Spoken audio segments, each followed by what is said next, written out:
우리 정신과학 수업에 인간 행동의 생물학적 이해로 해서 신경해부학도 배웠고, 지금 저랑 같이 뉴로케미스트리, 신경 전달 물질의 뉴로케미스트리와 뉴로필로지를 배우고, 또 이후에 다른 교수님께 신경 면역이나 또 내분비 등을 배웁니다. 크게 봤을 때 인간 행동을 이해하기 위한 수업들이고요. 인간 행동을 이해하고 연구하고 설명해야 되는 상황이 있죠. 이런 정신건강의학과 관련된 상황에서도. 그때 레벨이 세 가지가 있습니다. 분자 레벨, 세포 레벨, 신경회로 레벨에서 인간의 행동을 설명하고 연구를 하고 있습니다.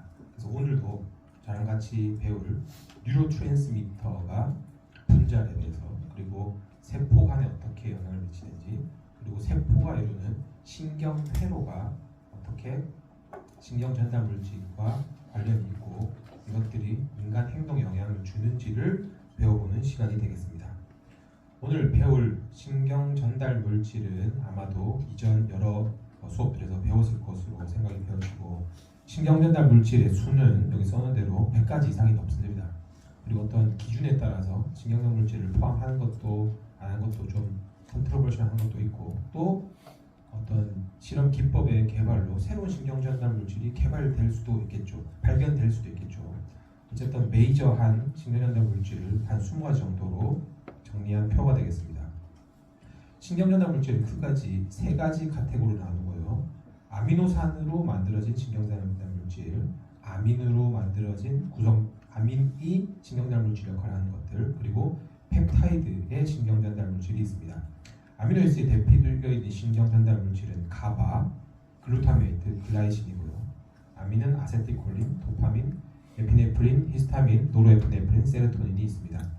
펩타이드는 시스케이, 다이놀핀, 엔케팔린, NAH, 뉴로펩타이드 Y, 소마토스타틴, 서브스턴스 P, TRH, VIP 등이 있습니다.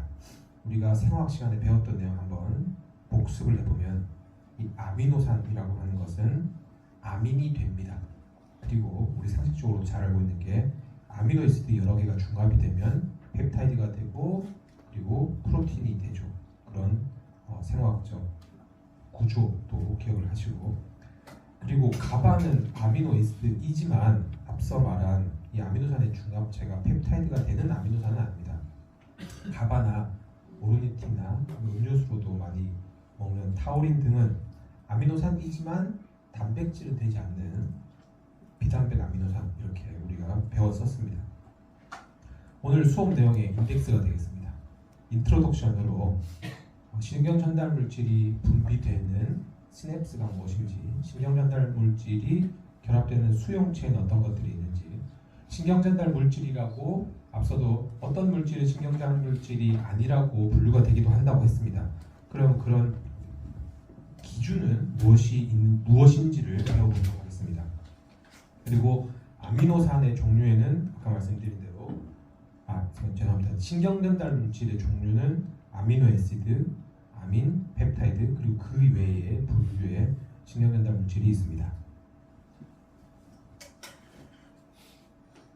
그래서 이 네 가지 중에 세 가지, 아미노에시드 신경 전달 물질, 아민 신경 전달 물질, 펩타이드 뉴로트랜스미터를 좀 자세하게 배우고, 아미노산 신경 전달 물질 중에서는 세 가지를, 아민 뉴로트랜스미터 중에는 6가지를 배워보도록 하겠습니다. 인트로덕션 첫 번째로 시냅스가 되겠습니다. 우리 이 시냅스도 기초신경계에서도 배웠을 거고, 생리학 시간에도 배웠을 거고, 지금 고등학교 교재에 나오는 내용입니다. 시냅스라고 하는 것은 정의가 뉴런이 다른 세포로 정보를 전달하는 컨택 포인트, 컨택 리전이 시냅스입니다. 여기 시냅스를 빨간색 원으로 표시했고, 또 이렇게 빨간색 박스로 표시를 했습니다. 시냅스는 두 가지 사이드가 있죠. 여기 프리시냅틱 엑손 터미널이라고 표시된 프리시냅틱 사이드가 있고, 그리고 여기 포스시냅틱 데인드라이트라고 표시한 포스트 시냅틱 사이드가 있습니다. 시냅스를 구성하는 컴포넌트는 크게 세 가지로 설명할 수 있습니다. 1번이 앞서 읽어드린 프리시냅틱 뉴런의 엑손 터미널, 그리고 덴드라이틱, 포스냅틱 덴드라이트, 포스냅틱 뉴런의 이 덴드라이트가 두 번째. 그리고 이 두 가지가 컨택하지만 완전히 붙지 않은 시냅틱 클레프트, 이것을 세 가지를 포함해서 우리가 시냅스의 컴포넌트라고 부르고 있습니다. 이 시냅틱 컴포넌트 중에 여기 2번인 시냅틱 클레프트에 대해서 설명을 좀 드리도록 하겠습니다. 시냅틱 클레프트, 우리가 물리적으로도 볼 수 있는 것처럼 프리시냅틱, 포스시냅틱 멤브레인 사이에 있는 이 작은 공간이 되겠습니다. 그래서 나중에 설명드리겠지만 호르몬의 경우는 좀 더 넓은, 물리적으로 좀 떨어져 있는 뉴런 간의 커뮤니케이션이 가능하고, 이 시냅틱 클레프트라고 하는 작은 공간 사이에서 우리가 지금 배우는 뉴로트랜스미터가 신호 전달을 하고 있습니다. 시냅스에서의 정보의 전달을 우리가 시냅틱 트랜스미션 이렇게 부르고 있습니다. 시냅틱 트랜스미션은 정보의 성격이 바뀝니다. 먼저 일렉트리컬 시그널이 우리가 다른 수업 시간에도 배웠을 것 같은데 액션 포텐셜이라고 하는 일렉트리컬 시그널이 첫 번째 먼저 내려오고, 그것이 이 시냅틱 클레프트 혹은 시냅스에서 케미컬 시그널로 바뀌게 됩니다. 케미컬 시그널은 우리가 지금 배우고 있는 신경 전달 물질이 케미컬 시그널이 되겠죠. 포스냅스로 신호가 전달되어서 다시 처음과 마찬가지로 일렉트리컬 인포메이션 시그널로 다시 전환이 되는 것이 시냅틱 트랜스미션이 되겠습니다. 인트로덕션의 시냅스 이어서 계속 설명을 드리면, 시냅스 내에서의 신경 전달 물질은, 모든 신경 전달 물질은 5가지 사이클을 겪게 됩니다. 첫 번째, 합성이 일어나고, 두 번째, 이 그림에 하늘색으로 동그랗게 표시한 이 시냅틱 베스클 안에 패킹이 됩니다. 우리가 이후에 뵐 여러 가지 신경 전달 물질이 각각의 스피시픽한 베지클 안에 패킹이 돼서 릴리즈가 됩니다. 여기 패킹이 된 시냅틱 베지클이 이렇게 열려서 분비되는 모습이 살짝 그려져 있습니다. 세 번째가 이 프리시냅틱 셀에서, 프리시냅틱 사이드에서 시냅틱 클레프트로 릴리즈가 됩니다. 그리고 포스시냅틱 리셉터에 결합을 하고, 그리고 아까 그 보신 시냅틱 트랜스미션에서 정보가 포스시냅스 일렉트리컬 시그널로 바뀌는 것처럼 그 바인딩이 그런 신호 전달의 시작이 되겠죠. 그리고 마지막으로는 신호 전달 물질인 뉴로트랜스미터가 제거가 되고 디그라데이션이 됩니다. 이것도 구체적인 어떤 기준으로 어떤 효소가 분해를 하는지에 대해 설명을 드리고, 또 디그라데이션과 리무버를 좀 다른 어감으로 표현을 했죠. 이 프리시냅틱 터미널에서 분비된 신경 전달 물질이 다시 프리시냅틱 사이드로 업테이크가 됩니다. 그런 경우에 우리가 리무브 되었다 이렇게 표현을 하기도 합니다. 어쨌든 우리가 지금 배우고 있는 사이키아트릭 디스오더는 주로 우리가 지금 말씀드린 이러한 신경 전달 물질의 사이클이나 펑션에 문제가 생겨서 기인한다, 이렇게 우리가 기억하시면 되겠습니다. 인트로덕션의 두 번째는 수용체가 되겠습니다. 아까 배우신 시냅스 내에 여러 종류의 수용체가 있습니다. 크게 두 가지로 나눌 수 있는데요. 첫 번째는 이 막전이의 변화가 일어나게 되는 수용체, 막지연이의 변화가 없는 수용체, 두 가지로 나눌 수 있습니다. 막전이 변화가 일어나는 수용체는 G 프로틴 커플 리셉터 GPCR이라고 하는 것, 그리고 아이온 채널 리셉터, 오른쪽 하단에 아이온 채널 리셉터가 있고, GPCR은 여기 왼쪽 하단에 있습니다. 이 GPCR이라고 하는 것은 메타보트로픽 리셉터라고 우리가 성격을 표현합니다. 대사에 영향을 미치는 리셉터, 그리고 이것은 이온의 변화를 주는 리셉터, 이런 의미가 되겠습니다. GPCR은 이 오른쪽 왼쪽 하단에 있는 것처럼 신경전달 물질이 결합하는 바인딩 사이트가 있고, 이 수용체는 막을 관통하는 7개의 단백질로 구성되어 있습니다. 이 각각은 모양이 우리 생화학 시간에 2차 구조가 알파 헬릭스, 베타식 구조가 있다고 배웠었는데, 그때 그 알파 헬릭스 모양의 7개의 단백질들이 막을 관통해서 있고, 여기에 제목에 이름에 있는 것처럼 G 프로틴이 결합되어 있습니다. 나중에 이 G 프로틴이 타겟 이펙터에 영향을 주게 되죠. 그 내용은 다음 슬라이드에 설명드리도록 하겠습니다.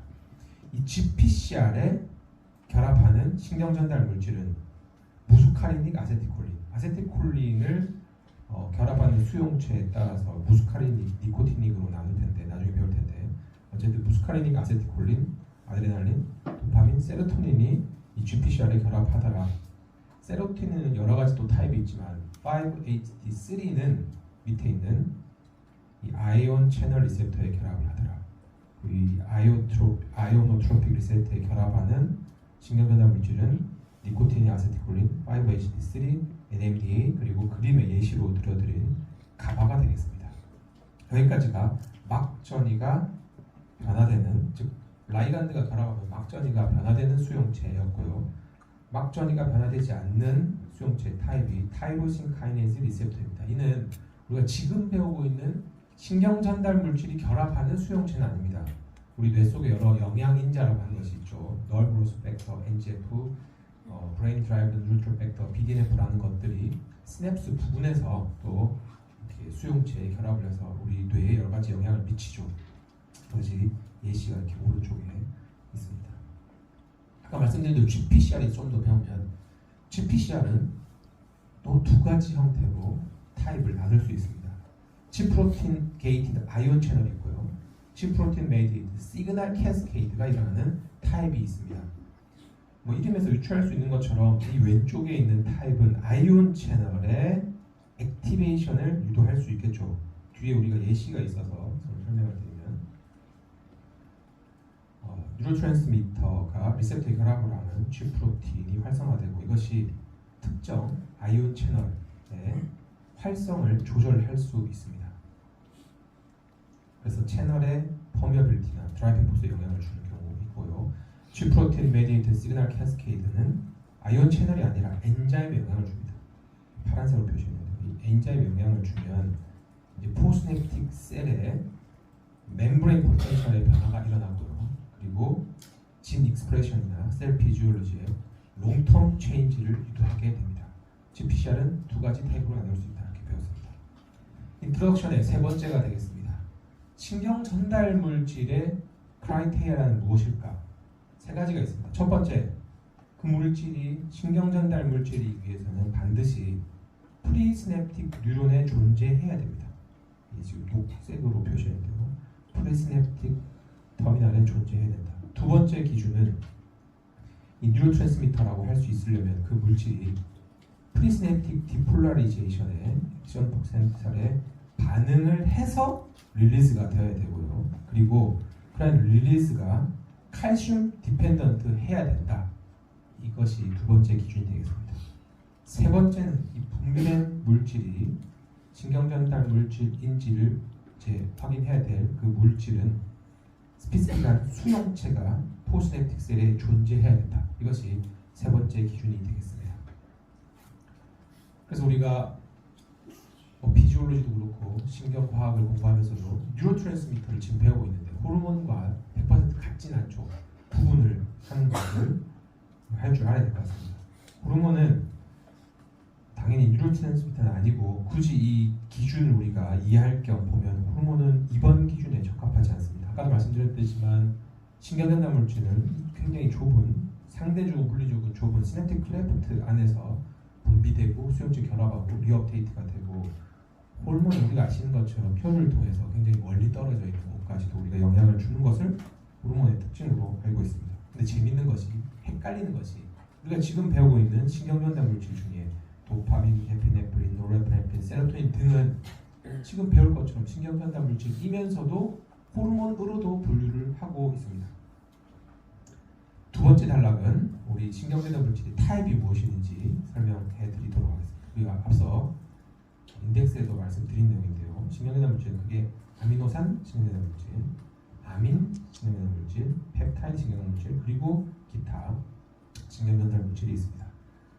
우리 아미노산 신경전달 물질은 이렇게 많습니다. 많지만 그 중에 우리가 글루타메이트, 가바, 글라이신 이 세 가지를 주로 배울 테고 당연히 우리가 지금 정신건강 의학과 사이키아트리 디스오더와 관련이 있는 펩타이드 뉴로트랜스미터 기준을 세 가지를 설명드리도록 하겠습니다. 우리 뇌 전체의 신경세포나 시냅스의 개수를 기준으로 봤을 때 아미노산을 뉴로트랜스미터로 사용하는 뉴런과 시냅스가 가장 많습니다. 한 70에서 90% 됩니다. 근데 이 숫자는 논문마다, 교재마다, 자료마다 다 다를 수 있습니다. 당연히 측정하는 기기에 따라 다르고 조건에 따라 다르고 뭐 당연히 베리에이션이 있을 수 있죠. 그래서 이 숫자를 외울 필요는 없고 대충 이 정도 비율이다라는 것을 이해하기 위한 숫자로 이해하시면 되겠습니다. 두 번째 신경전달 물질 아민은 교과서에 책에 논문에 모노아민 트랜스미터, 바이오제닉 아민 이렇게 표현하기도 합니다.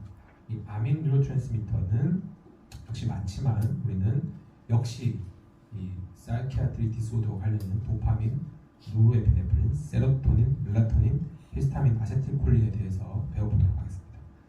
이 아미노산 신경전달 물질에 비해서는 굉장히 작은 포션을 차지하고 있습니다. 5% 미만이라고 알려져 있고요. 펩타이드 뉴로트랜스미터는 5에서 20%, CRF, TRN, 프로락틴, 옥시토신, 시스케이, 서브텐스 B 등등 앞선 처음에 테이블에서 말씀드렸던 그런 펩타이드 뉴로트랜스미터들이 있고요. 그리고 그 이외에도 나이트릭 옥사이드, 뉴로펩타이드 등등도 신경전달 물질로 작용을 합니다. 이 내용에 대해서 아마도 이 다음 인간 행동의 2의 수업 3번에서도 다루는 것으로 제가 알고 있습니다. 앞서 말씀드린 것처럼 우리가 신경전달 물질들 중에서 빨간색으로 아미노애시드, 아민을 표시한 이유는 사이키아트리 디스오더 관련이 있기 때문이죠. 그래서 이 수업 시간에서도 이 두 가지를 좀 집중해서 배우도록 하겠습니다. 당연히 사이키아트리 디스오더에서 앞서 말씀드린 대로 신경전달 물질에 이상이 있고 그 중에서 구체적으로 좀 더 특별하게 지금 빨간색으로 표시했다고 하는 아미노산 신경전달 물질, 아민 뉴로트랜스미터가 패토제네시스의 기여도가 좀 높다 이렇게 이해하시면 되겠습니다. 그래서 당연히 이 사이코트로픽 드럭의 대부분이 이 아미노애시드, 아민 트랜스미터를 타겟하는 약들이 현재 시판되고 처방이 되고 있습니다. 그러면 이제 본격적으로 아미노애시드 뉴로트랜스미터에 대해서 배워보도록 하겠습니다. 우리가 빨간색 표시한 것만 배우겠다고 말씀을 드렸고요. 그리고 기본적으로 아미노애시드 뉴로트랜스미터를 두 가지 성격으로 나눌 수 있죠. 익사이테토리 아미노애시드, 인히비토리 아미노애시드. 우리 몸에 있는 모든 대부분의 호르몬도 그렇고 인슐린, 글루카곤도 그렇고 서로 반대 방향으로 영향을 주죠. 우리 뇌의 어떤 기능도 익사이테이션과 이니비션이 서로 균형을 이루면서 뇌의 기능이 유지되고 있습니다. 익사이테이션을 유도하는 아미노산 신경전달 물질은 대표적인 글루타메이트, 이니비토리 아미노산 신경전달 물질이 가바와 글라이신이 되겠습니다. 앞서 말씀드린 내용이 아미노산 신경전달 물질이 다른 신경전달 물질에 비해서 가장 높은 포션을 차지하고 있다. 70에서 90% 차지하고 있습니다. 근데 또 재미있는 내용이 이 아미노산 신경전달 물질 중에서 80에서 90%는 글루타메이트가 신경전달 물질로 사용이 됩니다. 그래서 뇌를 연구할 때 아니면 휴먼 브레인을 분석할 때 세포 딱 분석을 하면 대부분이 글루타마틱 뉴런이다. 이렇게 기억을 하시면 되겠습니다. 6가지 아미노산, 3가지 신경전달 아미노산 신경전달 물질을 우리가 배울 텐데요. 첫 번째가 글루타메이트가 되겠습니다. 글루타메이트는 우리가 생화학 시간에 배웠던 에너지원인 글루코즈로부터도 만들어지고요. 다른 아미노산인 글루타민으로부터도 만들어지게 됩니다. 아까 말씀드린 대로 우리 뇌의 대부분의 세포는 다 글루타마틱 뉴런입니다. 그래서 예시를 써놨는데 사실 10분의 1도 안 되는 굉장히 작은 예시죠. 그래도 뭔가 써야 되니 썼는데 한번 읽어보면 여기 제가 써놓은 것처럼 뉴런 그리고 패스웨이 아까 말씀드린 인간의 행동을 이해할 때 우리가 봐야 될 레벨이 몰리큘 레벨, 지금 우리가 보는 신경전달 물질 몰리큘 레벨의 정체가 되겠죠. 그리고 뉴런 간 그리고 시냅스로 연결된 이 두 가지 레벨을 볼 수 있는데 그 신경 회로를 우리가 다른 말로 패스웨이 이렇게 부를 수 있습니다. 우리 뇌 속에 글루타마틱 뉴런이 존재하는 부위는 소뇌에 그래뉼 셀이 있고요. 그리고 여기 오른쪽 그림에 있는 CPU라고 하는 카우데이트 부타멘이라고 하는 이 스트라이텀에도 글루타마직 뉴런이 있고, 그리고 히포캠퍼스 안에 덴테이 자이러스에 있는 그래뉴셀도 글루타마직 뉴런이고, 그리고 엔토니아 콜텍스에 있는 글루타마직 뉴런도 있습니다. 그리고 썰킷을 개념을 말씀드리면 이 콜텍스에 피라미달 셀이 있고, 이 피라미달 셀이 엑소터미널을 뇌 전체로 뻗고 있습니다. 뻗고 있는데, 예를 들어서 빨간색으로 표시한 것을 콜티쿠 스트라이탈 프로젝션 패스웨이 서킷이라고 부릅니다. 콜텍스에서 스트라이트로 뻗어있다. 우리가 CPU가 카우데이트 부타멘의 약자고, 카우데이트 부타멘이 스트라이트와 같은 말이죠. 그리고 콜티쿠 살라미 프로젝션, 이름에 있는 것처럼 콜텍스에서 살라무스로 프로젝션도 하고 있습니다. 그리고 피라미달 셀이라고 하는 건 우리 콜텍스에서 몇 번 레이어 있을까요? 2번, 4번이 그래뉴 셀, 3번, 5번이 피라미달 셀, 이렇게 구성되어 있죠. 그래서 우리가 콜티칼 피라미달 셀이다 그러면 이게 3번, 5번에 있는 셀을 말한다. 3번, 5번에서 프로젝션이 뇌 전체로 간다. 뭐 이렇게 이해하시면 되겠습니다. 우리가 지금 글루타메이트 트랜스미터를 배우고 있는데요. 글루타메이트의 수용체는 많습니다. 아이오트로픽, 그리고 메타보트로픽으로 나눌 수 있고요. 아이오노트로픽 글루타메이트 수용체는 너무 유명하죠. NMD 리셉터, 카이닌 리셉터, 암파 리셉터입니다. 뭐 이것도 배우셨을 것 같은데, 이 글루타메이트 수용체인데 이름이 왜 이렇게 아고니스트로 붙었냐? 처음에 글루타메이트 수용체의 타입을 동정하고 기능을 확인할 때 사용됐던, 실험에 사용됐던 그 아고니스트 이름을 그냥 붙였습니다. 어쨌든 글루타메이트는 아이오노트로픽 수용체의 3가지 타입을 가지고 있더라. 그리고 우리가 지금 배우고 있는 사이키아트리 디스오더와 관련해서는 3가지 중에 NMDA가 기억해야 될 수용체다. 사이코패솔로지와 관련이 있고, 또 NMDA 리셉터는 러닝 앤 메모리, 인지 기능과도 관련이 높습니다. 글루타메이트 수용체에 좀 더 보도록 하겠습니다. 글루타메이트에 좀 더 보도록 하겠습니다. 기능은 앞서 말씀드린 대로 인지 기능, 러닝 앤 메모리, 롱텀 포테이션에 관여를 하고, 특별히 히포캠퍼스에 있는 NMD 리셉터가 메이저하게 기여한다고 알려져 있습니다.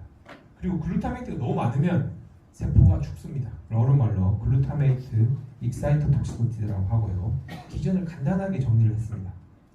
글루타메이트 수용체가 과하게 스티뮬레이션이 되면 뉴런 안에 칼슘과 나이트로 옥사이드 농도가 높아집니다.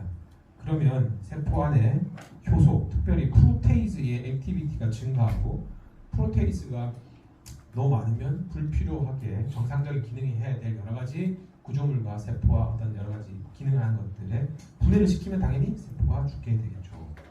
그리고 메만틴이라고 하는 물질, 메만틴은 앞서도 말씀드린 3가지 글루타메이트 수용체 중에 NMDA 수용체의 안타고니스트입니다. 그리고 이 메만틴은 지난 학기에 배웠던 알츠하이머 디지즈의 치료제로 알려져 있습니다. 이 메만틴은 NMDA 리셉터의 안타고니즘을 통해서 여기 써놓은 것처럼 디지즈 모디파잉은 못합니다. 질병의 진행은 억제 못하지만 심텀의 완화를 이루합니다. 즉 인지기능 감소를 억제해주는 효과를 봅니다. 그리고 병기상으로는 마더레이트 시비어 스테이지에 주고요. 그리고 제가 말했는지 기억을 하실지 모르겠지만 이 퇴행성신경질의 대표적인 질환인 알츠하이머 디지즈에서도 임상시험 건수 기준으로 가장 많은 약물의 병리 타겟 모달리티는 뭘까요? A베타도 타우도 신경전달도 아니고 신경전달 물질 수용체입니다. 퇴행성신경질환도 당연히 이런 사이키아트리 심텀이 나타나고 그 시장이 굉장히 큽니다. 그래서 알츠하이머병이라고 하는 가장 메이저한 뉴로제네티브 디지즈의 약물 개발도 우리가 지금 배우고 있는 신경전달 물질을 타겟하는 약물이 가장 많이 개발되고 있다. 이걸 꼭 기억하시면 좋겠습니다. 그래서 정리를 해보면 주요 브레인 디스오더가 지난해 배웠던 뉴로디제네티브 디지즈, 지금 배우는 사이키아트릭 디스오더인데 두 질환 다 지금 배우는 신경전달 물질을 타겟하는 약물이 대부분이다. 이렇게 기억하시면 되겠습니다. 글루타메이트의 펑션을 좀 더 설명해 보면요. 우리가 조현병에 대해서 우리가 좀 이번 수업 시간에 좀 자세히 배우려고 합니다. 이 조현병이 어떻게 발병을 하냐라는 발병 가설이 지금까지 여러 가지가 있었죠. 처음에 나온 게 도파민 가설이었습니다. 도파민 오버액티베이션이 조현병의 원인이다라고 하는 가설이 있었고, 당연히 기억나실지 모르겠지만 알츠하이머병도 그렇고 여러 가지 다른 질환들도 발병 기전이 계속 바뀌고 있죠. 보완이 되어지고 있죠. 그 다음에 또 조현병의 발병 기준으로 제한됐던 게 지금 나오는 글루타메이트 가설입니다. 이 글루타메이트의 하이포펑션이 글루타메이트 수용체 하이포펑션이 스키즈프레니아의 원인이다. 이런 또 가설도 있었고요. 하지만 그 도파민 가설도 글루타메이트 가설도 당연히 한계가 있었죠. 스키즈프레니아의 여러 증상 중에 설명이 안 되는 것이 있고요. 그 글루타메이트나 도파민을 타겟한 약물에 반응하지 않는 환자들도 있었고, 그래서 이런 새로운 모델이 나오게 되었습니다. 그 모델은 뒤에 나중에 설명을 드리고, 어쨌든 이 글루타메이트가 스키즈프레니아의 원인이다라고 한 그 가설의 시작은 여기 있습니다. 마취제인 펜시클린을 투여했더니만 조현병 증상이 나타났습니다. 그래서 사람들은 글루타메이트가 이상이 조현병의 원인이다 이렇게 설명하게 되었습니다. 이 펜시클린, PCP라고 하는 것은 지금 배우고 있는 글루타메이트 수용체인 NMDA 수용체 안타고니스트이고, 그래서 이 PCP를 투여했을 때 NMDA 리셉터 액티비티가 감소했을 때 디스오가나이즈드 스피치나 할루시네이션이 일어났고, 그래서 글루타메이트가 조현병의 원인이다라고 생각을 하게 되었습니다. 두 번째 신경 전달 물질은 아미노산 신경 전달 물질은 가바가 되겠습니다. 플레임이 감마 아미노백티릭 애시드이고요. 합성은 글루타메이트로부터 가바가 만들어지게 됩니다. 글루타메이트는 글루타메틱 애시드 디카복실레이스 게드라고 하는 것에 의해서 글루타메이트 기질로 가바인 생성물이 만들어지게 됩니다. 이 가바는 이 CNS에 주로 존재하고 있고요. 그리고 가바는 BBB를 통과하지 못하는 것으로 알려져 있습니다. 이 가바의 농도는 미드브레인에서 굉장히 높고, 미드브레인, 살라무스, 하이포살라무스에서는 높고, 세레브랄 콜텍스와 포온스, 메둘라에서는 농도가 낮은 것으로 알려져 있습니다. 가바의 수용체가 있죠. 가바의 수용체는 가바 A 수용체, 그리고 가바 C 수용체, 가바 B 수용체로 우리가 구분을 할 수 있습니다. 근데 가바 C 수용체는 요즘 가바 A 로 리셉터라고 이제 분류를 따로 했고요. 그래서 가바 A 수용체의 서브 클래스로 우리가 이해하시면 되겠습니다. 가바 A 수용체는 앞서도 우리가 그 신경전달 물질 수용체 구분할 때 설명드린 것처럼 라이간드 게이티드 채널이 있고 G 프로틴 커플 리셉터가 있는데, A는 라이간드 게이티드 클로라이드 아이온 채널이고, 가바 B는 G 프로틴 커플 리셉터가 됩니다. 오른쪽에 있는 것이 이 왼쪽에 대한 설명인데요. 가바 같은 라이간드가 결합하면 클로라이드 아이온이 들어오게 되는 것이 가바 A 리셉터의 성격이고, 가바 B 리셉터는 G 프로틴 커플 리셉터가 결합되어 있어서 이 G 프로틴이 타겟인 엔자임이 아니라 이온인 특별히 칼륨 아이온 채널의 활성을 조절하는 것이 가바 B 리셉터가 되겠습니다. 가바 A 수용체에 대해서 좀 더 설명을 드리도록 하겠습니다. 가바 A 수용체는 오른쪽 그림에서 볼 수 있는 것처럼 복잡한 레코레이션 사이트가 있습니다. 당연히 메이저한 라이간드인 가바가 결합하는 사이트가 있을 것이고요. 그리고 피크로톡신 알코올 레코레이션 사이트가 있습니다. 우리가 여기 에탄올을 썼는데 에탄올 결합하는 사이트도 있고, 피크로톡신은 이 채널 안에 있습니다. 그래서 이 채널에 알로스케일 모듈레이션을 하고요. 그리고 당연히 이 아이온 채널 이 구조물 중에 하나에 있고, 그리고 벤조다이제핀이라고 하는 우리가 신경 안정제로 알고 있는 이 벤조다이제핀이 결합하는 사이트도 있더라. 이렇게 복잡한 구조를 가바 A 리셉터가 가지고 있습니다.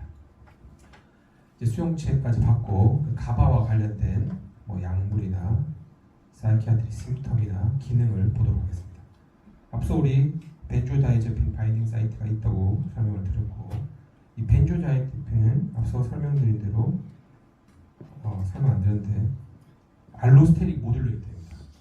이게 가바가 결합하는 어피니티를 벤조다이제핀이 결합을 하면 높입니다.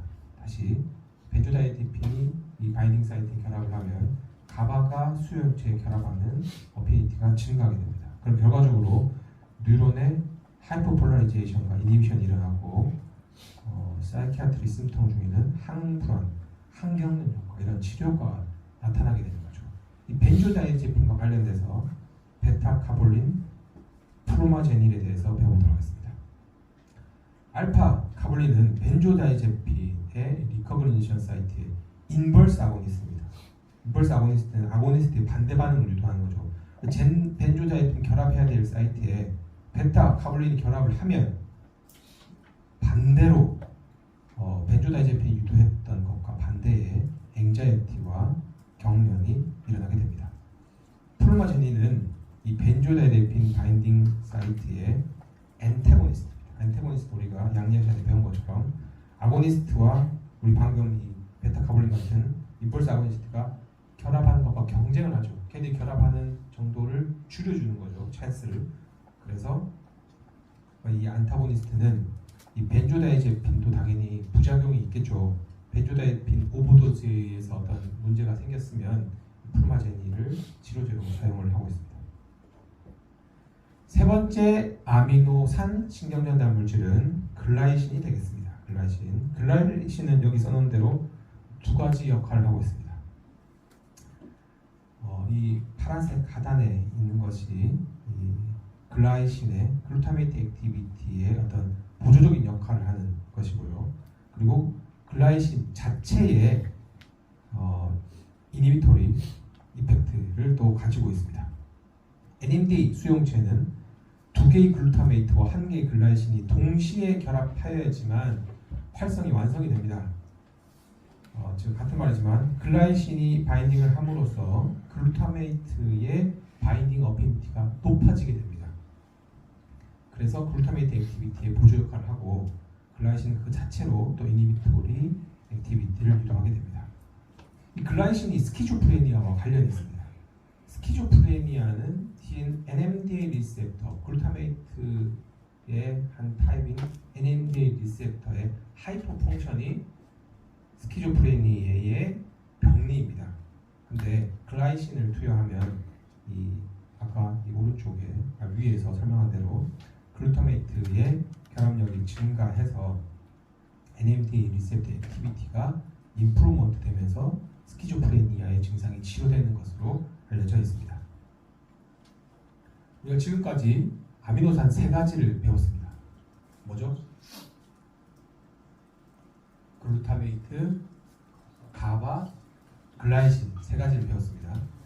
이 세 가지가 스키조프레니아와 관련이 있습니다. 스키조프레니아의 발병이 관여했고 앞서 말했던 스키조프레니아의 처음에 발병 가설을 도파민, 글루타메이트로 설명을 했는데 한계가 있어서 나온 여러 가지 가설 중에 하나이고 그나마 이 가설이 가장 현재는 많은 것들이 설명되는 가설인 것 같습니다.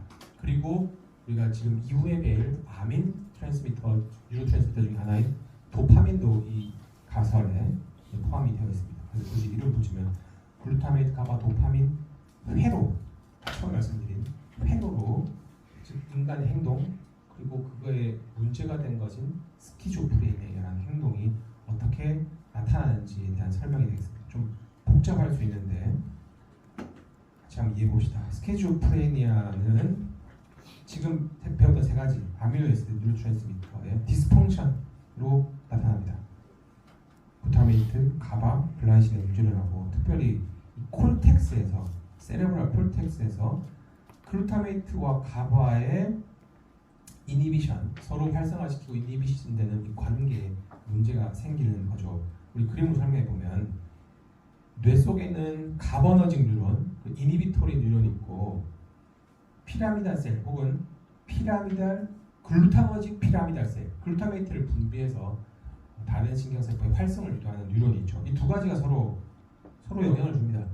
이 가버징 뉴런이 가바를 분비해서 글루타메이트 뉴런의 활성을 감소시키고 글루타메이트 뉴런은 글루타메이트를 분비해서 가버직 뉴런의 활성을 촉진시키고 이렇게 서로 균형을 이루고 있죠. 그리고 이 콜텍스에서 미드 브레인으로 즉 서브콜티칼 레이어로 또 역시 글루타메이트를 분비를 하죠. 이거 글루타메이트가 이 도파미너직 뉴런의 활성을 영향을 주면 이 도파미너직 뉴런은 또 도파민을 분비해서 콜티칼 뉴런과 서로 이 회로로 연결이 되어져 있습니다.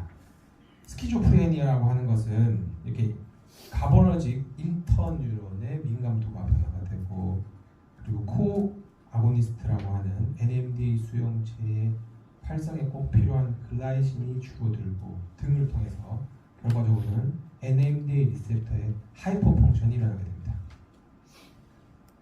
NMDA 리셉터의 하이퍼 펑션이 일어나게 되면 이 가버직 이니비션이 글루타메직 뉴런의 이니비션을 해야 되는 기능에 문제가 생기는 거죠. 이 5번은 호메오스테시스를 유지하기 위해서 가바 리셉터가 증가한다. 이렇게 이해하시면 될 것 같습니다. 어쨌든 이 오른쪽에 있는 것처럼 피라미달 뉴런이 이 가바에 의한 이니비션이 일어나지 않은 이 디스 이니비션이 일어난다. 즉 활성이 증가하게 된다. 그러면 스키조프레니아의 커그니티브 앤 네거티브 심텀이 일어납니다. 이러한 피라미달 셀의 디스 이니비션이 무엇을 유도하냐? 도파미너직 뉴런이 미드 브레인에 있는 구체적으로 VT에 있는 도파미너직 뉴런에서 도파민이 분비가 많이 일어나게 되고 그것이 또 이렇게 사이클을 이루게 됩니다. 이러한 도파민의 과도한 분비는 스키조프레니아의 파지티브 심텀의 원인이다 이렇게 알려져 있습니다. 정리를 하면 스키조프레니아의 발병 기전은 NMDA 리셉터의 하이퍼 펑션이 일어나고 그를 통해서 가버직 이니비션이 감소하고 그 다음 콜리너직 이니비션이 일어나면 궁극적으로는 프리프론탈 디스펑션 그리고 도파미너직 오버액티베이션이 일어남으로써 스키조프레니아의 이런 5가지 심텀이 나타나게 된다. 이렇게 이해하시면 되겠습니다. 지금까지 아미노산 신경전달 물질을 봤고 이어서 아민 신경전달 물질에 대해서 배워보도록 하겠습니다. 아민 신경전달 물질은 도파민, 노르에피네프린, 세로토닌, 멜라토닌, 히스타민, 아세틸콜린 6가지를 배워보고 이 6가지는 우리가 이렇게 4가지로 분류할 수 있습니다. 카테코라민 많이 들어봤죠. 도파민, 노르에피네프린, 에피네프린. 인도라민은 세로토닌, 멜라토닌, 이미다조라민, 히스타민, 코토네라민, 아세틸콜린 이렇게 우리가 종합적으로 분류도 할 수 있습니다. 어떻게 합성되는지 생화학 과정을 보면 이 카테코라민 뉴로트랜스미터라고 하는 도파민, 노르에피네프린, 에피네프린은 이런 같은 경로상에 있습니다. 전구체인 타이로신이 TH라고 하는 효소에 의해서 도파가 되고 도파는 AADC에 의해서 도파민이 되고 도파민은 DBH에 의해서 노르에피네프린, PNMT에 의해서 마지막 카테코라민 뉴로트랜스미터인 에피네프린이 만들어지게 됩니다. 오른쪽에 같은 내용을 근데 효소의 이름이 2가지 정도로 불리고 있습니다. 그래서 교과서에 따라서 책에 따라서 다른 효소의 이름이 있어서 한번 가져와 봤습니다. 같은 내용이 되겠습니다. 이제 아민 뉴로트랜스미터 5가지를 배우기 앞서서 3가지 도파민, 노르에피네프린, 에피네프린 다른 말로 카테코라민 뉴로트랜스미터가 어떻게 터미네이션 되는지 이것이 시냅틱 클레프트에서 시냅스에서 어떻게 기능이 사라지는지에 대한 기전이 2가지입니다. 효소에 의해서 분해됩니다. 마오-A, 마오-B라고 하는 효소에 분해가 되고요. 컴트라고 하는 효소에 의해서 분해됩니다. 그래서 우리 요즘 ADHD 약물로 인지기능 증가시키는 머리 좋아지는 약을 많이 먹고 있죠. 그런 것들 다 이런 도파민 농도를 높이기 위해서 이제 분해하는 기전이 억제돼서 신경전달 물질의 농도가 높아져 있고 그래서 인지기능이 좋아진다. 이런 기전이 되겠죠. 어쨌든 분해는 이런 것들에 의해서 일어나고 그래서 마오의 이니비터 같은 페네질린 등이 항물체로 사용이 되고 있습니다. 그리고 아까도 말씀드렸지만 시냅틱 클레프트에서 신경전달 물질이 리업테이크 돼버리면 프리시냅틱 터미널에서 분비가 되는데 그게 다시 리업테이크 되면 시냅틱 클레프트에는 그 신경전달 물질이 없어지게 되겠죠. 그럼 그게 액션이 끝나게 됩니다. 그게 터미네이션의 한 기전 중에 하나가 되겠습니다. 2가지에 의해서 신경전달 물질의 기능이 없어진다, 사라진다. 이렇게 이해하시면 되겠습니다.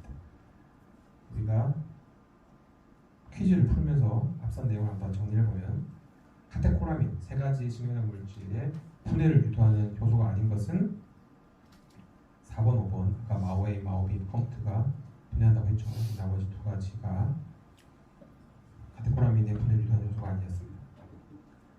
도파민에 대해서 이제 본격적으로 배워보도록 하겠습니다. 도파민은 앞서 말씀드린 대로 타이로신으로부터 타이로신 하이드록실레이스가 도파가 되고 도파 디카폴렉실레이스 혹은 DDC에 의해서 도파민이 됩니다. 도파민이 어떻게 만들어지고 어떻게 액션이 끝나는지를 보여주는 도식도가 되겠습니다. 도파민 전구체인 타이로신이 뉴런으로 들어옵니다. 타이로신 트랜스포터에 의해서 들어오면 아까 여기 두 가지 요소가 있죠.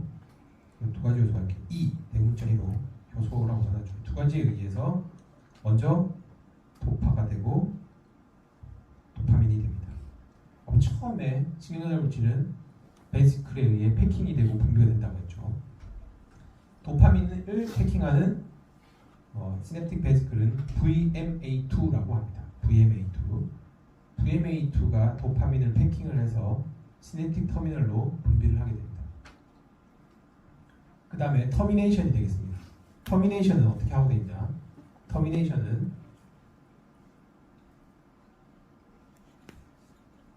아까 말씀드린 대로 프리시네틱 터미널에서 도파민이 분비가 되면 리업테이크가 돼도 기능이 사라지게 되고 그리고 아까 말씀드린 마오AB나 컴프트에 의해서 분해가 돼도 도파민의 기능이 사라지게 됩니다.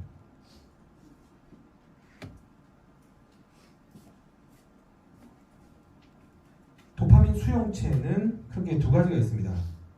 D1 like 리셉터 패밀리가 있고 D2 like 리셉터 패밀리가 있습니다.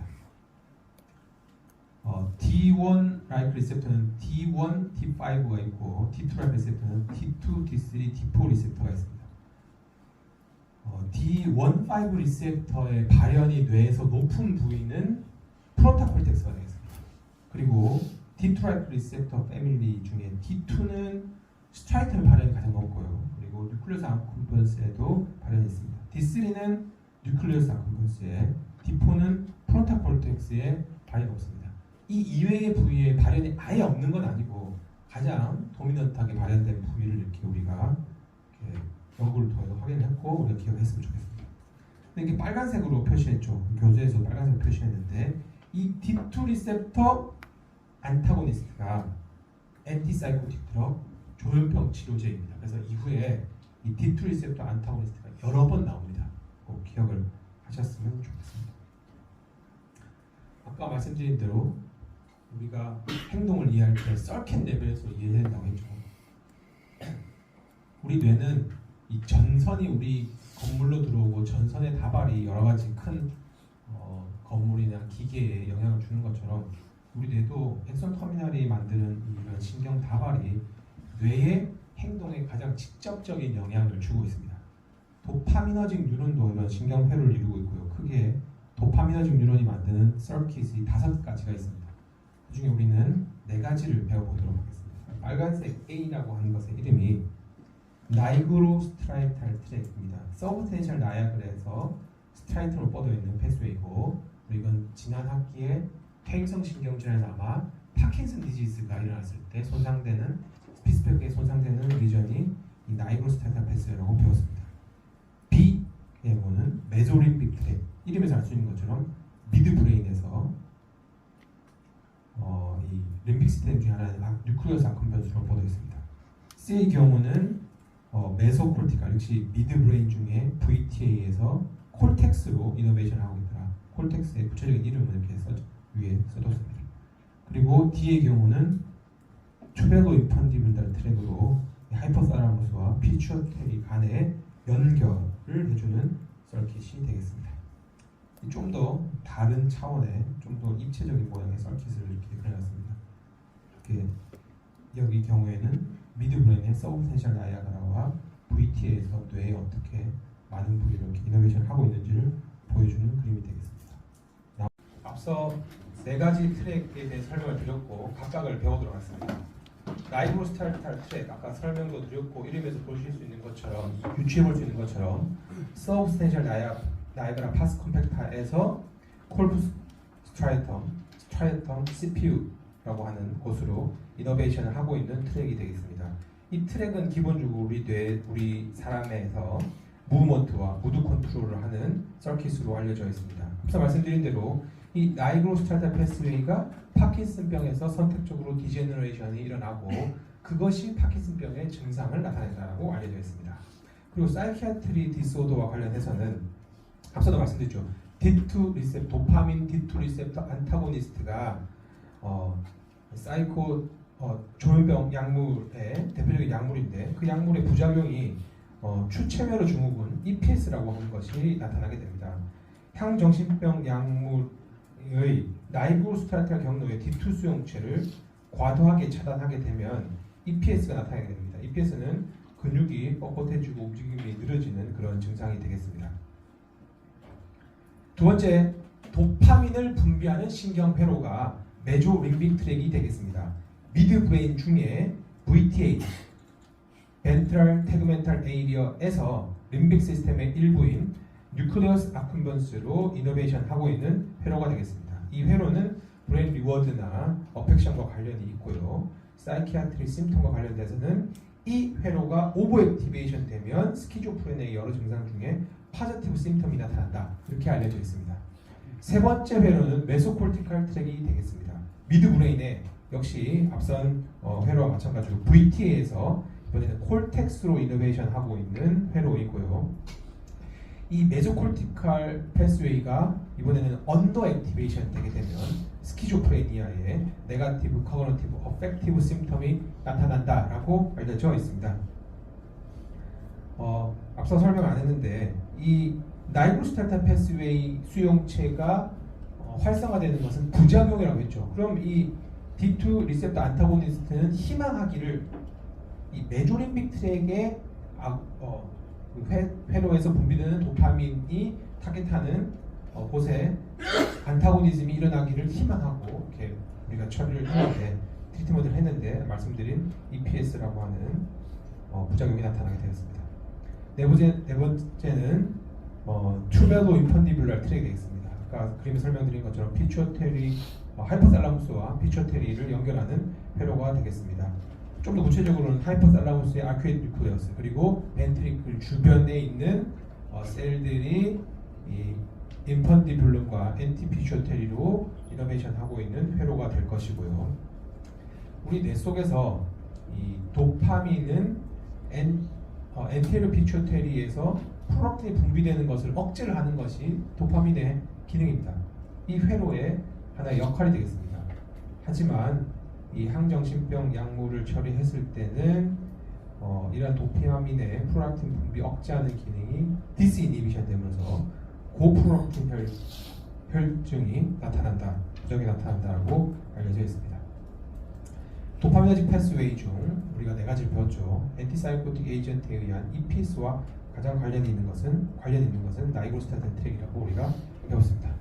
도파민의 기능에 대해서 더 배워보도록 하겠습니다. 도파민은 기본적으로 리워드 시스템, 뮤얼 시스템, 어텐션, 어너스, 러닝에 관여하는 것으로 알려져 있고 앞서 잠깐 말씀드린 대로 스키조프레니아의 발병 원인이 도파민 오버액티비티로 설명을 하려고 과거에 했었습니다. 아까 글루타메이트도 어떻게 그 가설이 이 데이터가 나와내는지 말씀드린 것처럼 도파민 가설도 암페타민이라고 하는 이 도파민 D2 리셉터 블라커를 처리했더니만 그래서 도파민 레벨이 변화했을 때 스키조프레니아의 증상이 나타나더라. 그래서 도파민 오버액티비티가 스키조프레니아의 원인이다. 이렇게 생각하게 되었습니다.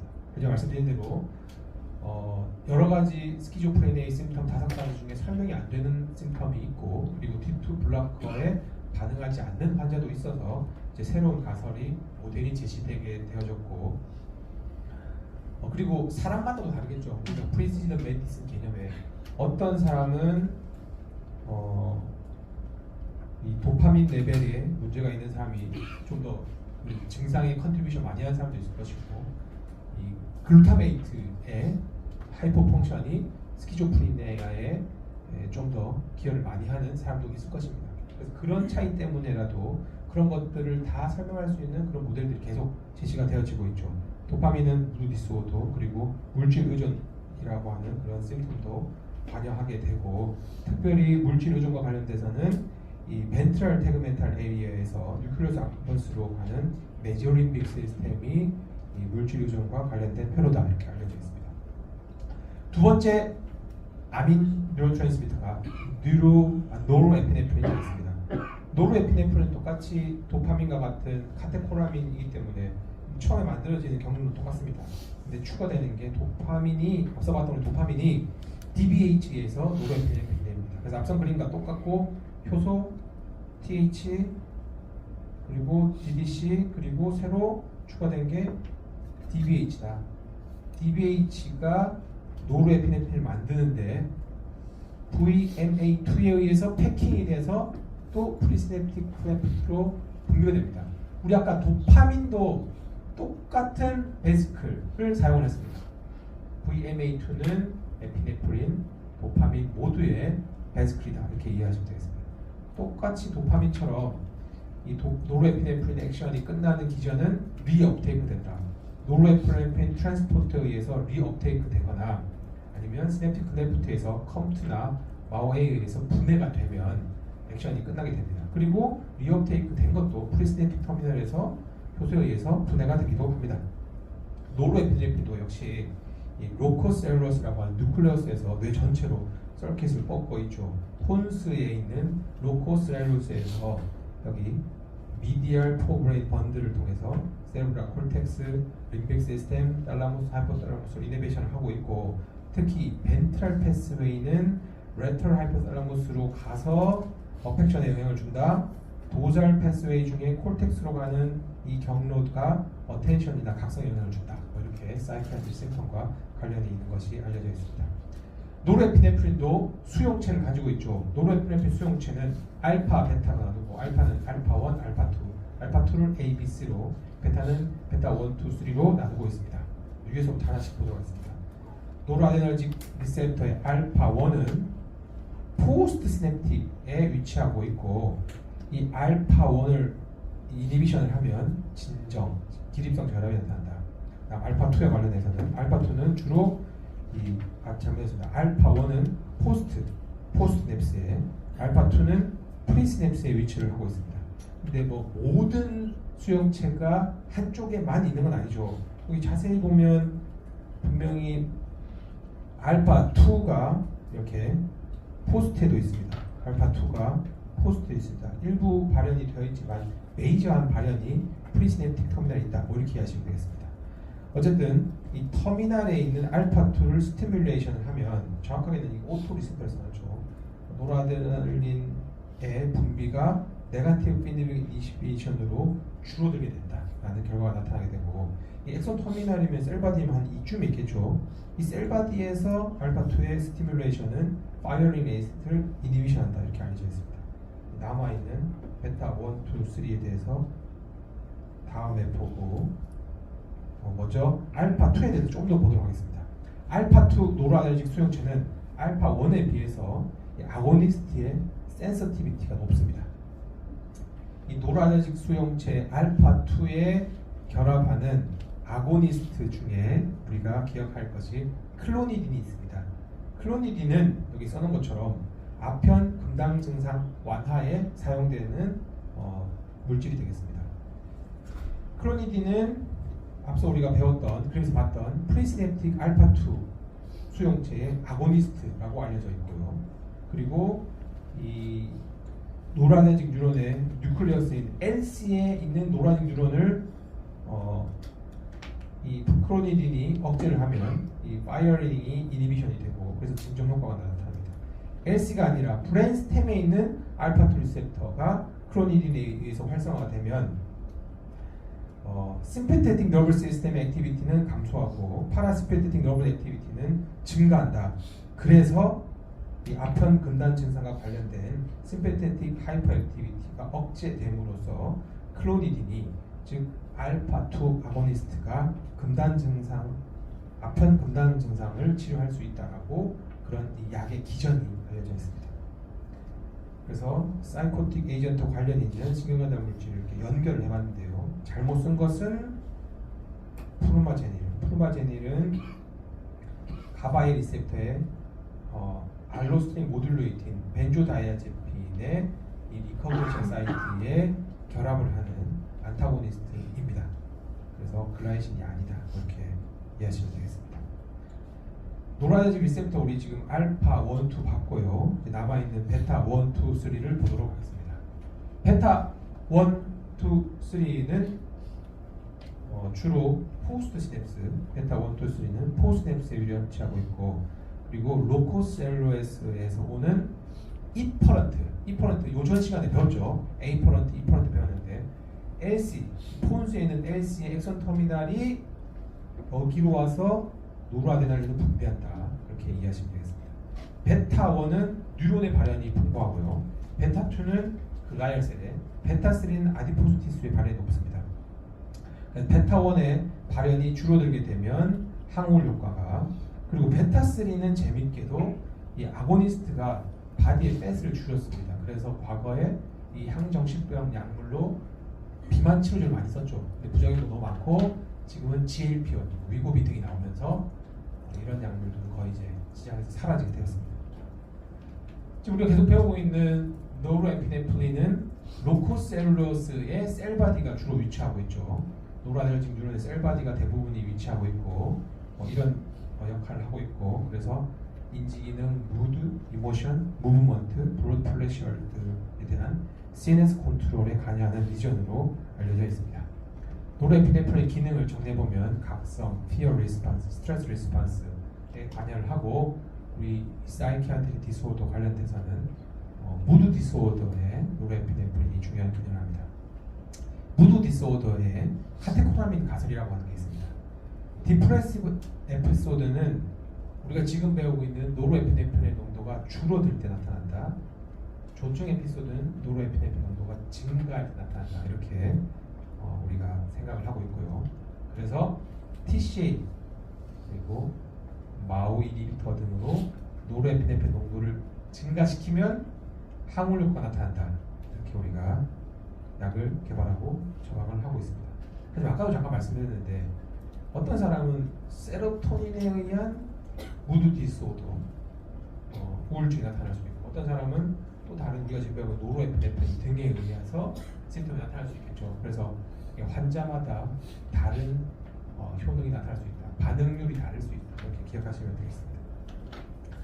비슷한 내용입니다. 노르에피네프린이 부족하면 impaired attention, concentration의 문제, working memory 디피션스 있습니다. 호르몬도 그렇고 우리가 4학년 때 배웠던 호르몬도 그렇고 내분비의 신경나물들도 사실 하나의 뉴로트랜스미터나 호르몬이 관여하는 기능이 무지무지하게 많습니다.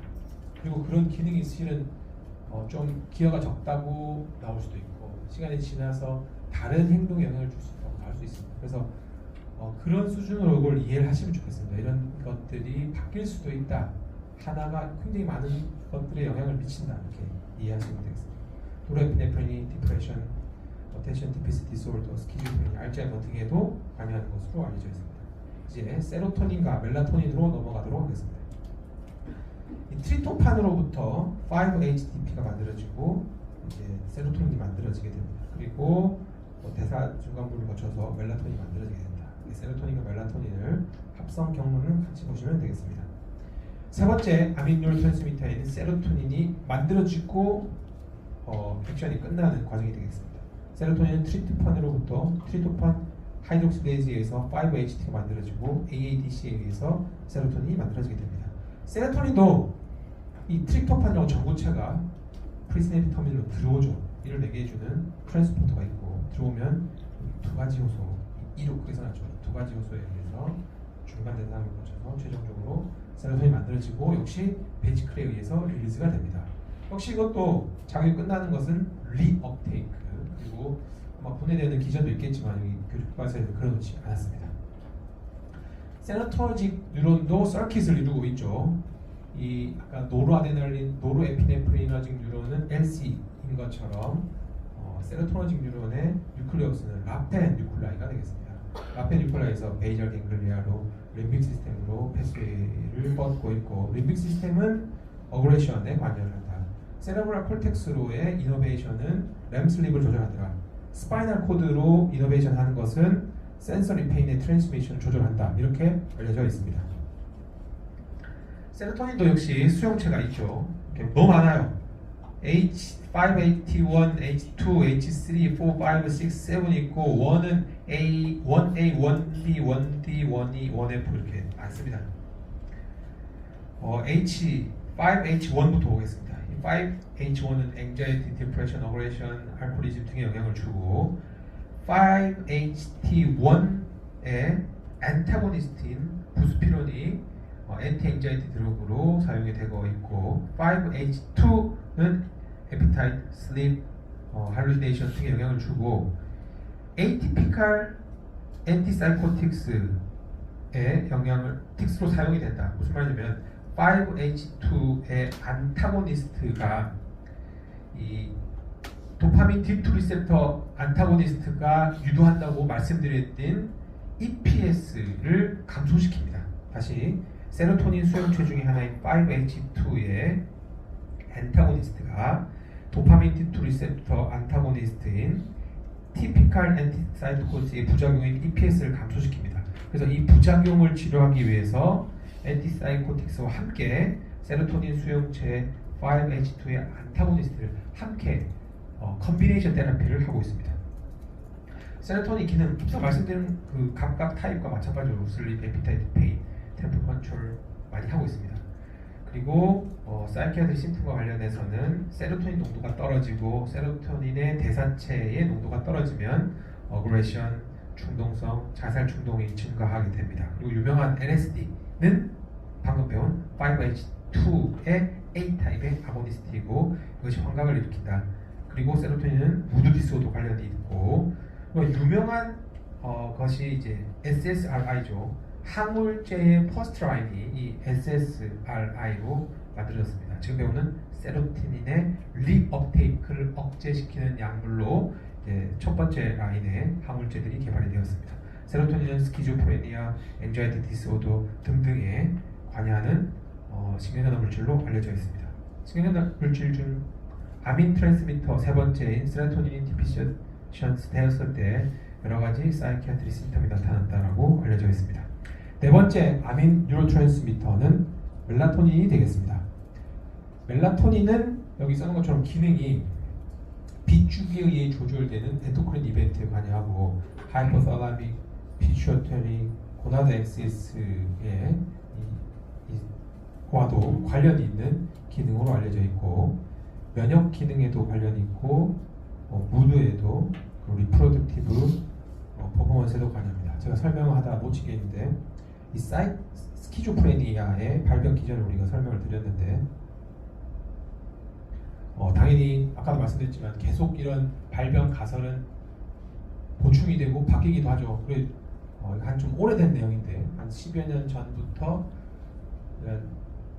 스키조프레니아를 포함한 많은 정신질환 환자 뇌에서 공통되는 특징이 뉴로 인플라메이션이라고 하는 것이 많이 이슈가 됐습니다. 그래서 이런 신경염증이 사이키아트리 디스오더 원인이다. 그래서 아마 제 수업 다음에 그 파트가 있는 걸로 알고 있습니다. 어쨌든 스키조프레니아도 여기 있는 이런 뉴로트랜스미터 이외에도 뉴로 인플라메이션도 발병의 인자다 이렇게 알려지고 있습니다.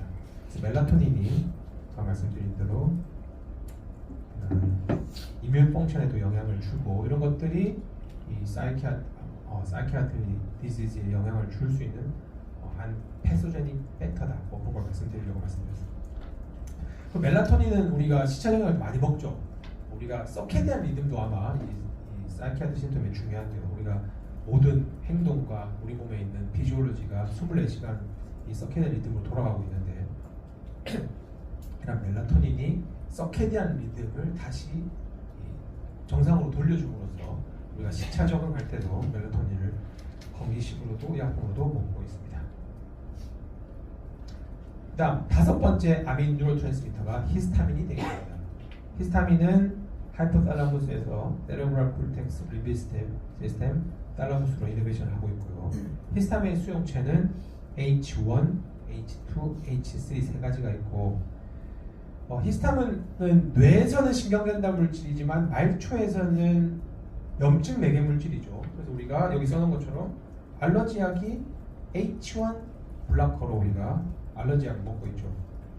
알러지약의 작용 기준은 H1 배운 히스타민의 H1 수용체의 블라커이다 이렇게 기억하시면 되겠습니다. 근데 당연히 아까 말씀드린 대로 우리는 말초에서의 항히스타민 효과를 보고 싶지만 뇌에도 영향을 미치겠죠. 그런 것들이 이제 그런 약물들의 사이드 이펙트가 되겠다 이렇게 이해하시면 되겠습니다. 그러니까 지금 배우고 있는 이 사이코트로픽 드럭도 이런 H1 블락을 했을 때 여러 가지 부작용이 일어난다 이렇게 이해하시면 되겠습니다.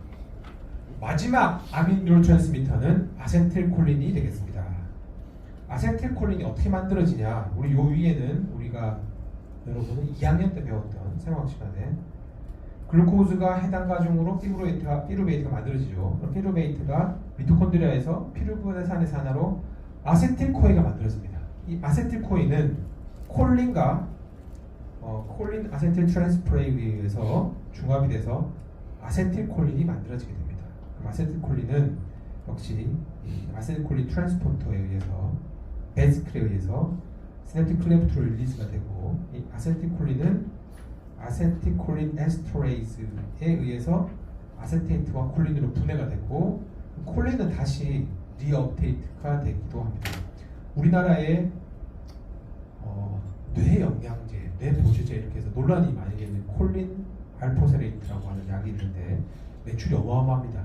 그래서 실제로 도네페닐 등과 함께 처방하기도 하고 소위 약간 건기식 느낌으로 많이 팔리고 있는데 그 약의 기전이 콜린의 전구체를 우리가 먹어서 아세틸콜린 농도가 높아지고 그래서 인지 기능을 높이는 그런 작용이 되겠습니다.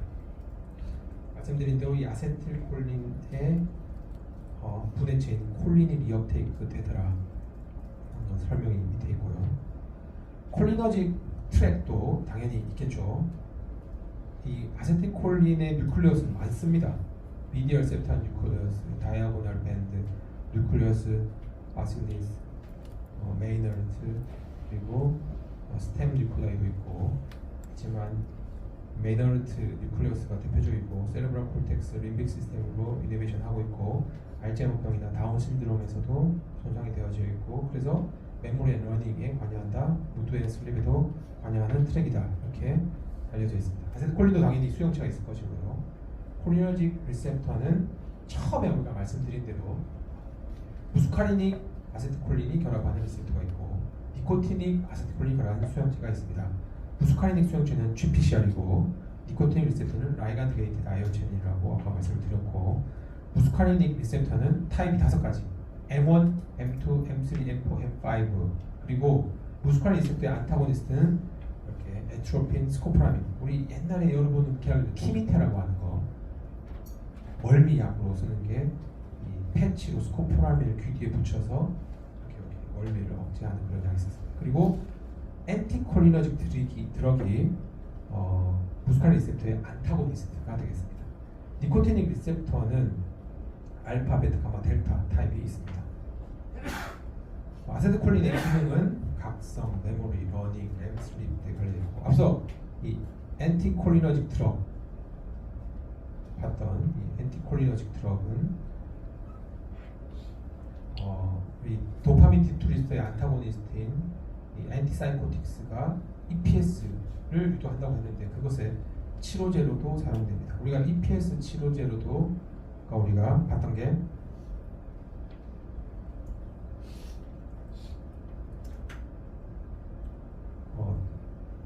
나이로스테라탈 트랙에 의한 D2 리셉터가 또 EPS를 유도한다고 했었습니다.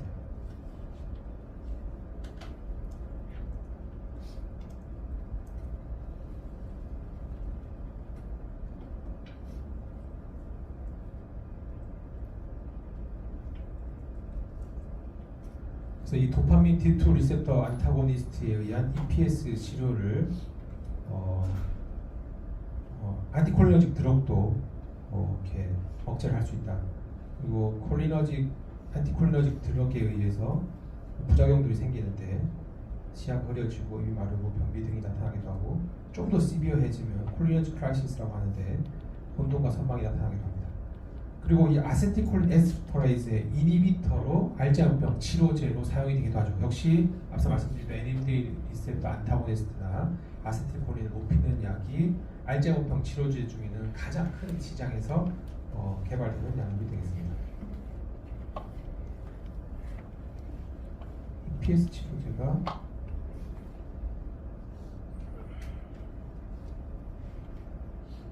여기 있네. 세로토닌의 5H2의 안타고니스트가 EPS를 치료한다고 했고, 그리고 하나 더 또 엔티콜리너직 드럭도 EPS를 치료하는 데 사용이 됩니다.